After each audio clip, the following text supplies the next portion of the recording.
Okay, guys, welcome, small but great group here. Thank you for coming. What I believe is that you are going to learn something new, to hear for sure. And please feel free to interrupt me at any time if you have any question or suggestion or whatever. Okay, so lunch was good?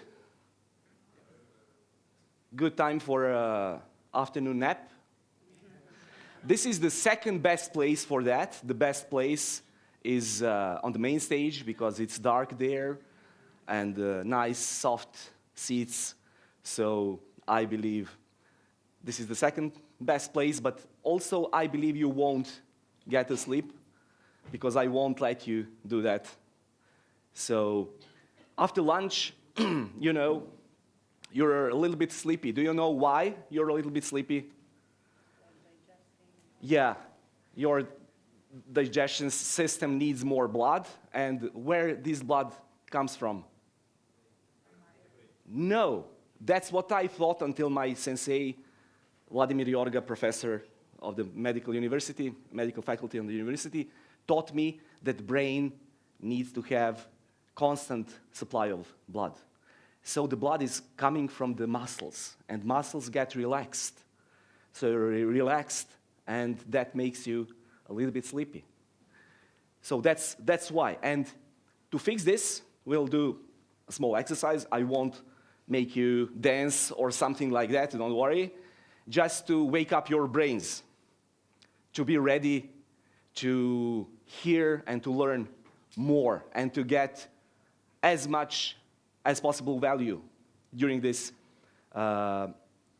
workshop.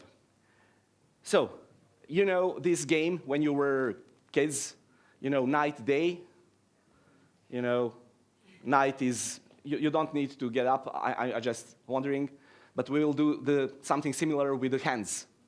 When I say up, you will raise your hands, down, left, and right. We are introducing a little more complex structure here. I hope not too complex after the lunch, okay? Let's wake up the brains. Okay, just a few seconds. Up, down, left, right, down, down, right, down, up, right, left, left. Okay, relax a little bit. We'll do something more complex now. You will revert the movements. So when I say up, you will move hands down, and opposite. When I say right, you will move your hands to the left and opposite. Let's wake up the brains, okay? Up. Yeah, that's it. Right. Up. Right. Down. Up. Left. Left. Down. Oh, you got it. Thank you. By the way, you can use this. It's not just to wake you up, but I wanted to learn you something new, what you can use with your teams, you know, especially after lunch. You know, a lot of meetings are scheduled for after lunch, so your teams might be sleepy at that period of time. Okay. Okay, so the topic is about doing Agile. I will explain what are the goals, a few facts about me. If you were asking yourself, who's this guy who is talking something, mumbling about the Agile?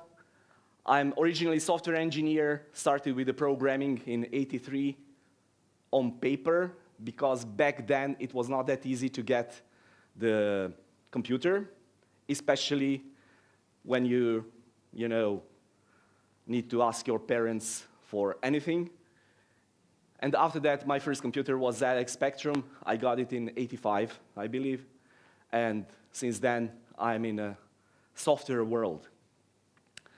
I got in Agile world since at 2006 out of real necessity. I was searching for something to help me with the project back then. I was a software developer, and my fellows software developers, which were in the same team, we had big troubles, and that's some other story. I will tell you some other time. Currently, I'm an Agile coach in Bosch and owner of a small consulting company. And this is my site. You can read a little bit more if you wish on this site. Okay, we have two goals here today. The first one is more, I would say, principle. Some would call it philosophical, but I would like you to understand deeply and to go with this understanding out of here to your companies. I hope it will make you smarter. How to bridge doing Agile and being Agile, and what's actually being Agile and what's doing Agile. And I want to teach you, I want you to learn Agile coaching tool, which I found in my practice very useful, working with individuals, with the teams, and organizational level as well. When I was working with leaders or managers from organizations, I also applied this tool successfully. So I wanted this workshop or talk to be as practical as possible. I want you to get something, not just to hear something new, but to take something with you and implement it if you want, since starting with Monday, first working day after this conference. Okay, general question, what's Agile? Agile comes in different shapes, and you could hear yesterday and today a lot about the Agile, what Agile is, what's not. Originally, is the set of values and principles defined by Agile Manifesto, right? Talking about beyond Agile Manifesto, there are a lot of stuff like talking about user centricity, psychological safety, etc. Everything is aligned with these values and principles, whatever you hear about the Agile. Agile values and principles from Agile Manifesto are on very high level of abstraction. On a very high level of abstraction. So it's not that easy to make application directly. And that's why it is hard to bring it to the real world. And I hope that I will help you here. In Agile Manifesto, there is no how. And that's another problem of Agile Manifesto. But other methodologies, frameworks, etc., brought to you, aligned, of course, with the Agile Manifesto, brought to you some practical appliances. What does it mean to be Agile? You will hear a lot about being Agile. I tried to and I couldn't find any relevant definition anywhere. There are some discussions, etc. So I tried to define it by myself. The second one is shorter, but a little bit more vague, I would say. Being Agile is manifesting of an Agile mindset. But you can ask yourself, what's an Agile mindset, right? Not quite clear. Another one, maybe a little bit more clear. Being Agile is aligning with Agile Manifesto values and principles. I call them beliefs. I will explain that in a few moments. On all levels. Again, what does it mean on all levels? I will give you the explanation shortly. And what does it mean to do Agile? It's simple. You're applying in the real world. You're taking actions which are actually using practices which are derived from Agile or aggregated into Agile Manifesto. Why aggregated? You know that Scrum, DSDM, extreme programming, they were created before Agile Manifesto. So all these learnings and principles were aggregated into Agile Manifesto. That's one of my favorite questions on the interviews for Scrum Masters. What is older, Scrum or Agile? And how comes it, why the Scrum is older? And that's an interesting question to discuss. Okay, I'm not sure if you remember these times when Scrum started to get traction. I must admit, mostly thanks to Scrum Alliance, certification system, etc. Scrum is easy to learn, right? 5, 3, 3. 5 events, 3 roles, and 3 artifacts. The first document I read was Scrum in 5 minutes. It's very easy, to learn, but it's hard to practice, to apply. So, at the start of, let's say, 2000s, at the beginning, many teams were taking Scrum for granted, taking this structure, 5 events, 3 roles, 3 artifacts, although artifacts were different back then, but it doesn't matter, and started to practice it mechanically. Just doing it. So, criticism of Scrum and Agile was raised because people couldn't see the sense. It was pretty meaningless for them, and pretty often it didn't work, which is the most important reason for the criticism. It's called mechanical Scrum, or you will find also zombie Scrum. So like zombies, we are following these practices without common sense thinking. And that's the problem with the mechanical Scrum, or Agile.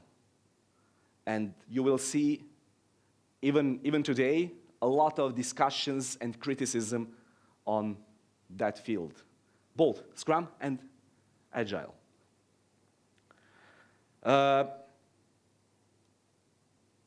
As the response to this movement and criticism, a lot of thought leaders in Agile community started to explain that you don't just do Agile, do Scrum. You need to be really Agile. Without any, let's say, method or suggestion or advice how to move, how to cross this bridge. So, I've seen a lot of organizations which are claiming to be Agile. So we are not just doing Agile, we are Agile, but when you go there, you see that a lot of waterfall is still there, but having the badge of Agile is nice things to have. It's very nice. You will attract the talents from the market. You will attract also clients, because even clients heard about the Agile, and the Agile organizations are more successful, more focused, more transparent, etc. So it's nice to have a badge. I'm Agile. Also for the teams. We're Agile. I heard not once, we are Agile. Okay, but what are you practicing? How it looks like? We just talk to the client, and then we just do it. And nothing. After a while, client will be not satisfied. There's no transparency. The team is claiming we know what we are doing, no communication, etc. But we are agile. So, as a response to doing agile, a new movement with the original idea, which was really good and the intention was good, to move away from mechanical agile. But the result was also as bad as doing agile. So, you see, when you have a tree which is leaned to one side, if you want to make it straight, you pull it to the other side. But if you leave it like that, it's not good for the tree, right? Not looking good. So we have two bad things. Organizations who are just doing agile and organizations who are, or teams or individuals, who are claiming to be agile and not having the results.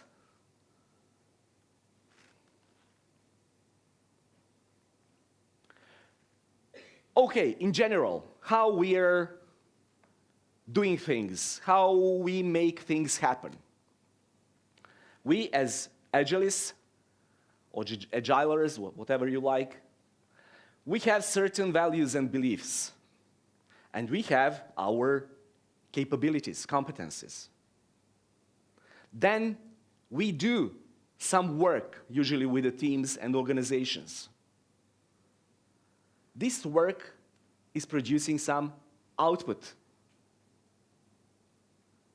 But the output is not enough. We need to focus more on the outcome. And even more, which is our final destination, to make an impact. Please remember this. This is really important. So, I chose the picture with the Apple production, you see, but also in the software world, we are doing some things with a team. Team is producing the code. That's the output. And if you focus on the output, I've seen that in some organizations, measuring how lines of code was written since the previous sprint or some previous period. That's the output. Output creates the outcome. What's the outcome? It's the product. It's the set of features you produce with your team. But if you don't make a change in the world or the part of the world represented by your users, it doesn't make sense.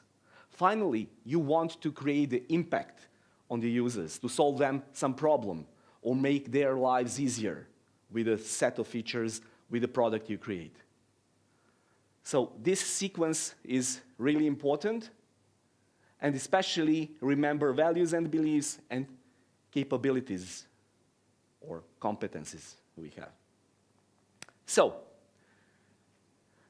how to connect doing and being in Agile world? During my education for NLP, which is neuro-linguistic programming, among all other things, there's a lot of useful things, but also some things which are problematic, I would say, but that's another topic. It was very useful for me because I learned a lot of things which I could apply and help teams during the coaching. I discovered Robert Dilts, this guy, in the 80s of the previous century, established the neurological levels, which was firstly meant to be explanation or the structure which helps to describe human experience and personality structure. Robert Dilts also worked the coaching with some famous companies like Fiat, World Bank, IBM Europe, etc. So this guy had hands-on experience, so not just the theoretical stuff. And he implemented this during his coaching.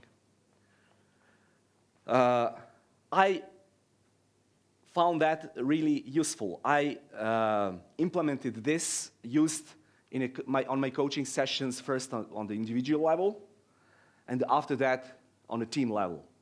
And it works. What does it mean? He split this structure into 5, and in 90s he added one more. I will explain it later, but for this time this will be enough. Into 5 levels. The first level is environment. That means if we are talking about the personal level, and you have either a problem or you want to achieve some goal, in which environment are you trying to achieve this goal? What's the surrounding? In what time you want to achieve this goal? With whom? Who is impacting you? So these are questions on the right-hand side which are to be asked when you're working with a client as a coach, or with a team as well. I will give you more agile aspect on the next slide. The next level, and it's as you see, it's pretty easy to describe. The next level is behavior, actions you're taking or you need to take to achieve this goal. The third level is capabilities level, which means what capabilities or competencies you have and you need to achieve this goal or to solve some problem. The fourth is values and beliefs. The question is why. For example, for the goal achievement, why it is important for you? What motivates you to achieve this goal? Here, these are values, beliefs. Working with the client or the team, you will often find some things, some statements which shows you that there are some limiting beliefs with your team or a client. What does it mean? Sometimes I hear, I cannot change anything, management set it in stone and that's it. And that's the limiting belief. And then it's the sign that you need to work with your client or with your team on this limiting belief. There are a lot of techniques which are not subject today, unfortunately, because of time. And the identity is the top level. And you ask, who are you in this setup? Who are you going to be when you achieve this result, this goal? Higher you go, it has, I mean, with the levels, the level has stronger impact to that person or to that team. For example, if the team has, if team thinks that it's the maintenance team, we are doing just maintenance, there's no space for innovation. They mark themselves and took the identity of the maintenance team. And people will be bored and it's very high in this level, and it will take stronger intervention to fix this. Most of the coaching, and it's the hardest, toughest thing, is happening on the fourth level, on values and beliefs. Finding out what are the values and beliefs and how to fix them is the hardest thing. In Agile setup, let's see what's the environment. What's your surrounding environment? How your organization is set up, how it supports you. Do your managers support you? How about your team? Where is it located? In which time zones, for example, might be the case. When you're meeting, etc. And we will have the exercise in threes, so please be creative. You can think of some new questions on each level. The second level is behavior, taking actions. What are you doing? What actions you're performing? What are you doing regularly or ad hoc? What's the behavior of your team members? Are there any team members which are not behaving appropriately? Simply, someone is always being late to the meeting. From trivial stuff to some tougher stuff. Capabilities. How? The question is how. How did you try to solve the problem? What competencies you have or your team has, or what competencies do you need to make things better, to fix the problem or to achieve the goal? Values and beliefs. Why do you need to solve this challenge? What's there for you? What's there for the team? Are you aligned, and this is really important, are you aligned with the values and principles of Agile? And very soon you will figure out that there's a misalignment here. And identity. Who are you in this role, in this situation? Who's your team? What identity do they have? Very often, you can see that team has the name. Like superheroes name, or Avengers, or whatever. They have the name. And this name is very important because they identify with that archetype. It's called usually archetype. So, might be useful for you. Okay, we are coming to the point. What's the gap between doing Agile and being Agile? You can see here. Its capabilities and values and beliefs.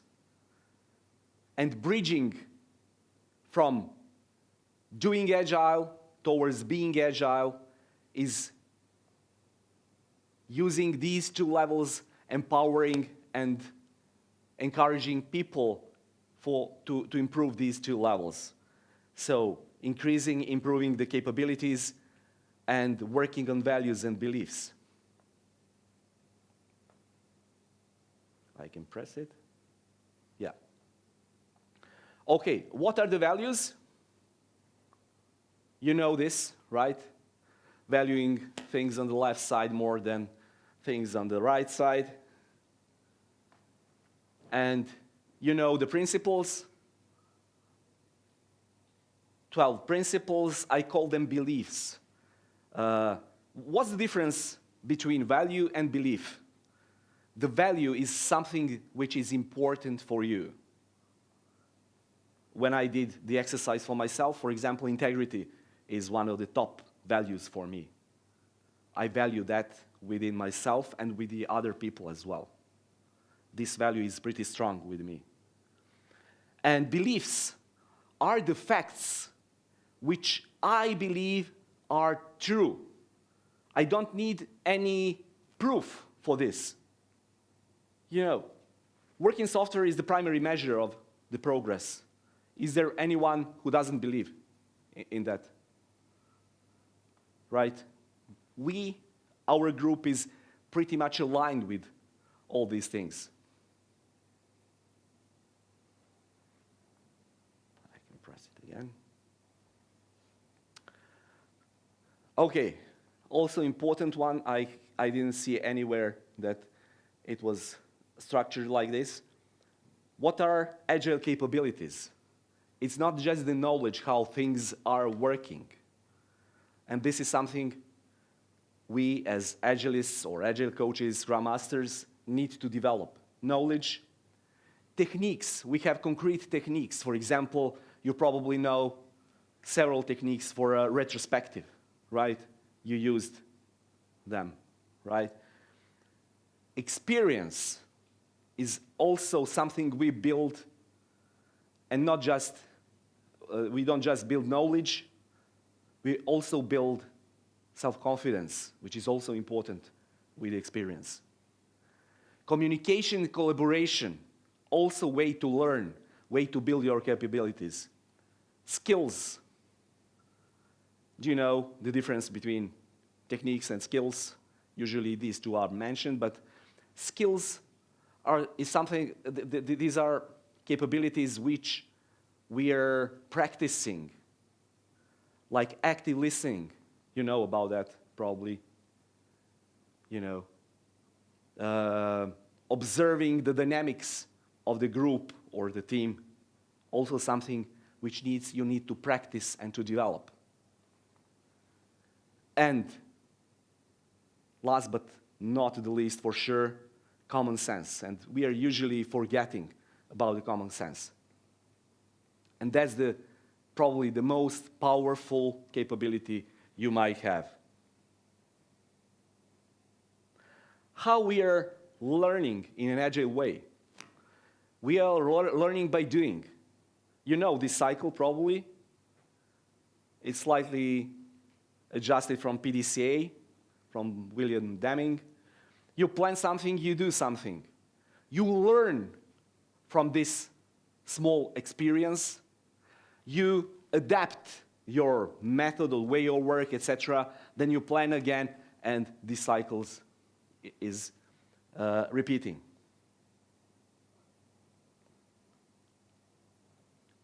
And finally, how we are becoming more and more agile. We are doing things in a smart way.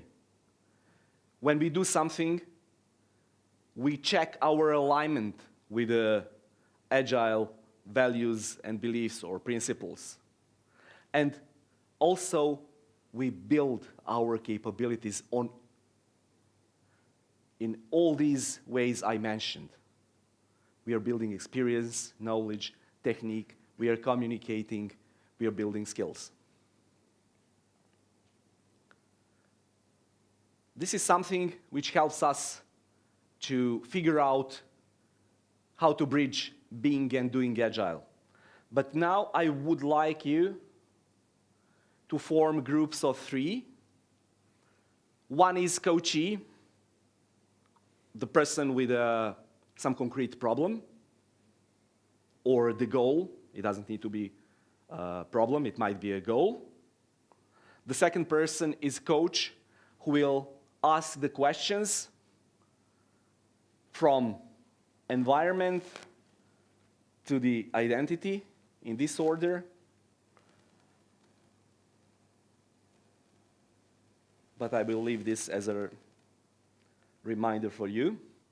The third person is feedback giver. The third person is observer. and will give the feedback to the coach. Interesting, we don't have actually time for 3 rounds, which would be ideal, but in all 3 persons will learn from this exercise. It doesn't matter if you have 2 or 4, it's also fine. You will have 2 feedback givers in case of 4.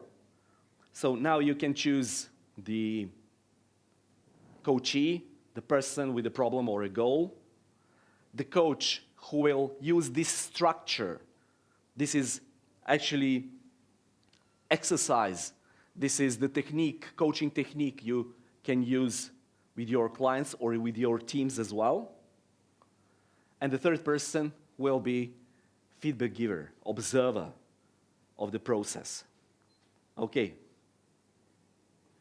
Let me see how much time we can get.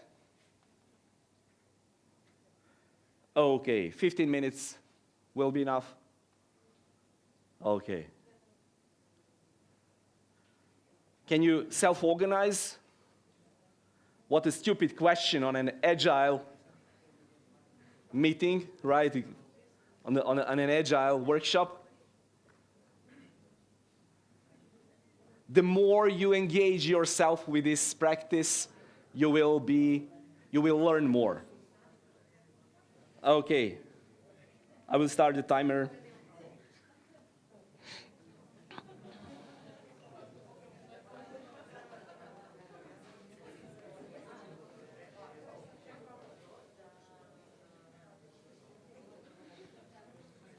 Please feel free to ask any question you might have. I'm here for you.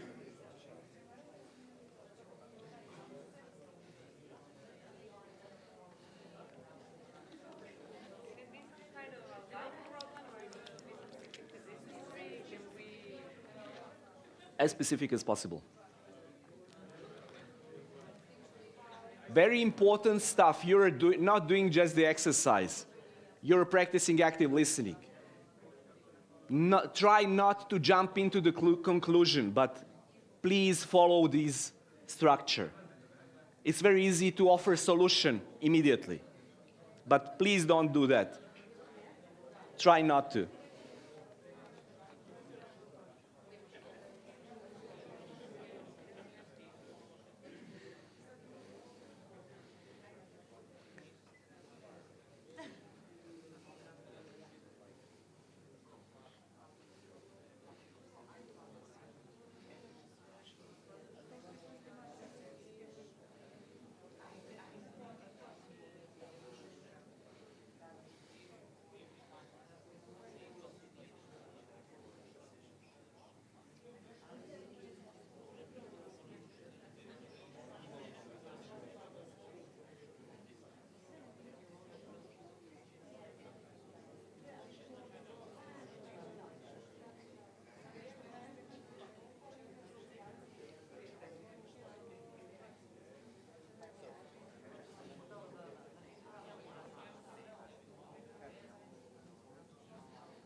1 minute.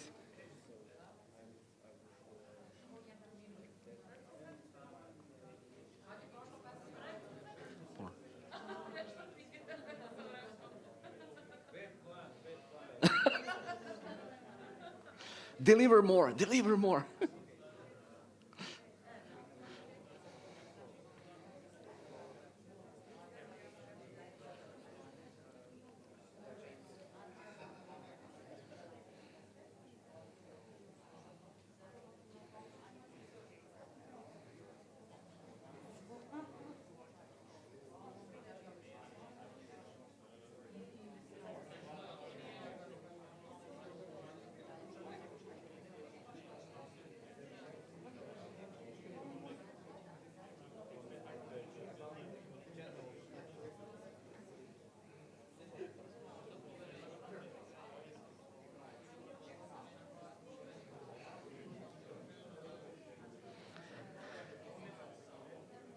Okay, I know that you have a lot to talk about still, but I hope that you at least went through a few levels.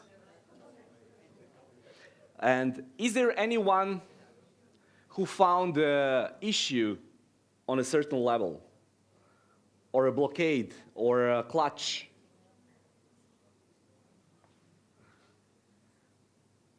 The purpose of this technique is actually to find on which level you have the problem, actually.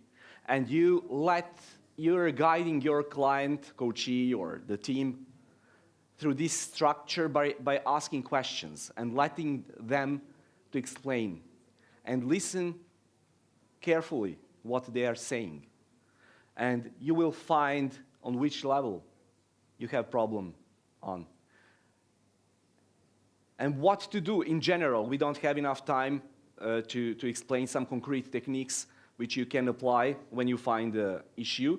This technique is to find the issues, and you might find them on several levels, actually. And this technique is for finding issues and problems, guiding your client, your coachee, or the team through the concrete structure. I'm giving you the structure. You need to have the skills to listen and to figure out where are the clutches or where are the problems. On an environment, if there's a problem with the environment, what you can do? You can either change the environment, or if it is set in stone, something, you can work around it. If you have problem with the behavior, then you will use the techniques which are going to change some behavior. Biting nails, for example, not from Agile world, but that's something I have a problem with my kid, for example. Biting nails. It's not the behavior which is done intentionally, but if you have some behavior which is not useful and harmful for that person or the team, then you will work on this level. On the capabilities level, if you need some competencies or capabilities, you will work with the techniques for setting goals, using, for example, SMART or any other framework for setting goals for the team or the person to achieve some new capability, to gain some new capability or ability. Values and beliefs is the level where the most of the coaching is happening, on an individual level and on a team level as well, especially when you're working with a leadership. That's the toughest one to work with. Fourth one. Because if you have some problems with the identity, it's usually working again with the values and beliefs which are producing that sense of identity. I would like you, and that's my request towards you, to try this and to give me a feedback about how it goes with this technique. try it with your colleague or with your team even better, and walk them through. And if you need any advice how to deal with a specific level, limitation, or issue, or clutch, feel free to contact me, and I will give you some technique or advice how to deal with this.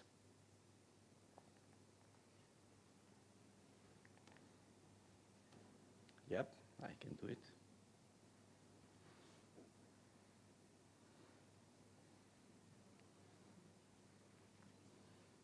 Yeah.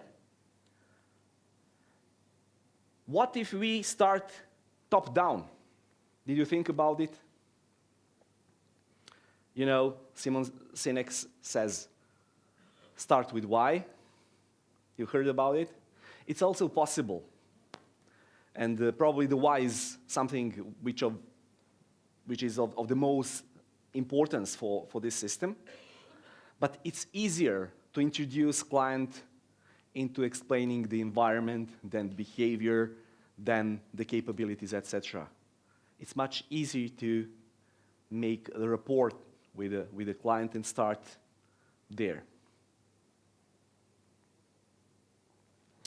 And as I said, Dilts introduced the 6th level in 90s, so updated this structure with introducing level above identity is the purpose, vision, or the sense of belonging.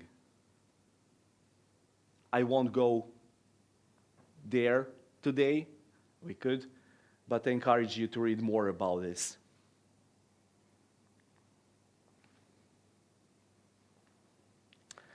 And there's a nice metaphor of this structure. You can see the environment is the surroundings which enables tree to grow. You need to have some behavior or some doing with a certain competence and knowledge for this tree to grow. And there are values and beliefs, and there's identity, I'm the tree, and the purpose, this 6th level, is I'm the part of the nature, and I'm making this nature. This is just the metaphor, nice for remembering the levels. And what usually people are forgetting about the Agile Manifesto, it was the last sentence, you know? So very often I go to the organizations and they say, hey, we are not doing documentation, it's not Agile, right? It is. But the things on the left are more important than things on the right. It says down there. But never, ever, I heard anyone to emphasize the significance of the first sentence in Agile Manifesto. And here it is. It says, we are uncovering better ways of developing software by doing it and helping others do it. So doing Agile is of extreme importance. Doing is making impact. So that's why the title of this presentation and the workshop is Please Do Agile. Do something and learn from that. But it's not, you know, blind doing. It's more than that. So my final word and advice would be do Agile in a smart way and meaningful way. Build your competencies and align with Agile values and beliefs, and you will be or you will become Agile or more Agile, if that's something that I can say. So being Agile and doing Agile are both important, and the bridge between these two are our Agile competencies and our Agile beliefs and values. So that was from my side for today. I would like to hear from you, your feedback when you try this and implement this technique with your teams, with your colleagues. How did it go? These are my contacts. I will share the presentation so you will have it. Anyway, I would like to hear more from you and how it goes. Okay. And now, if there are any questions or no questions, no in match about, good. No, as of now, we don't have any questions. Good. Okay. Thank you very much, and see you soon.